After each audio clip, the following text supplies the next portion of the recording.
ची छापडं काढून टाकली पाहिजे. तर काहीच माहिती नसतं. मध्यंतरी माझं परभणीत व्याख्यान होतं. एका तरुण मुलाला मी सोबत घेऊन गेलो होतो आणि माझ्या काहीतरी मोबाईलवर काम चाललं होतं.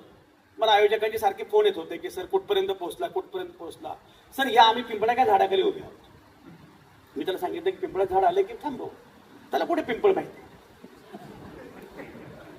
आम्ही पुढे गेलो. अरे म्हटलं परत फोन केला सर पिंपळा काय. मी त्याला म्हटलं सर मला पिंपळ नाही माहिती. त्याला पक्षांबद्दल पण माहिती नाही आणि पक्षांबद्दल पण माहिती नाही. हे झापडं जे आहे ते झापडं काढून टाकणं सगळ्यात महत्वाचं. हा पहिला मुद्दा. दुसरा मुद्दा म्हणजे त्याला करिअरच्या सगळ्या वाटा दाखवणं. सचिन गोस्वामी नावाचा माणूस, झेलम परांजपे सारखी एक महत्वाची विदुषी, ज्या प्रकारच्या गोष्टींमध्ये करिअर करू शकतात. आपल्याकडे होतं काय, आपण लोकांनी पोरापोरींना रेसचे घोडे करून टाकलेलं आहे.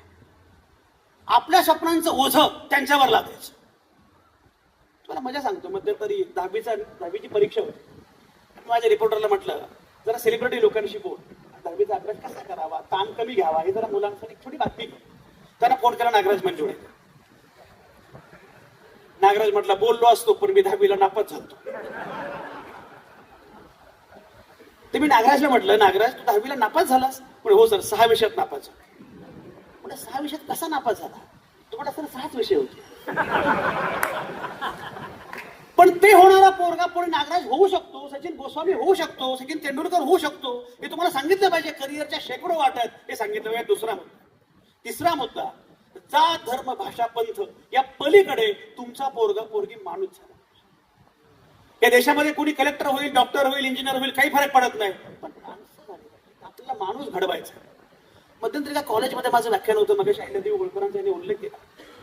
मी त्या भाषणामध्ये असं म्हटलं, आयडिया ऑफ इंडिया या विषयावर माझं भाषण होतं.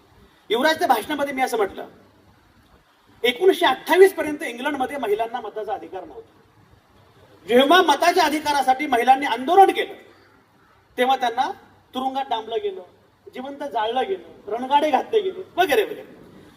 एक संदर्भ मी असा वाचला तर 1928 मध्ये जेव्हा हे मिळाला, हक्क मिळाला, त्यापूर्वी 1926 मध्ये आंदोलन महिलांचं. त्या महिलांच्या आंदोलनामध्ये अनेक पोस्टर होती. त्यापैकी एक पोस्टर त्या अहिल्यादेवी होळकरांचं. आणि त्या तेव्हा म्हणाला की 200 वर्षांपूर्वी जर एक बाई भारतामध्ये राज्यकारभार करू शकते तर आम्हाला मताचा अधिकार का नको. पुढे मी त्या मुलांच्या भाषेत म्हटलं तुम्ही बाहुबली सिनेमा बघितलाय का. मुलं म्हटली हो. म्हटलं बाहुबलीच्या दिग्दर्शकांनी जर अहिल्याबाई होळकरांचं चरित्र वाचलं असतं तर त्यांनी बाहुबलीवर सिनेमा काढला नसता. त्यांनी अहिल्याबाई होळकरांवर सिनेमा काढला असता. कारण बाहुबलीची देवसेना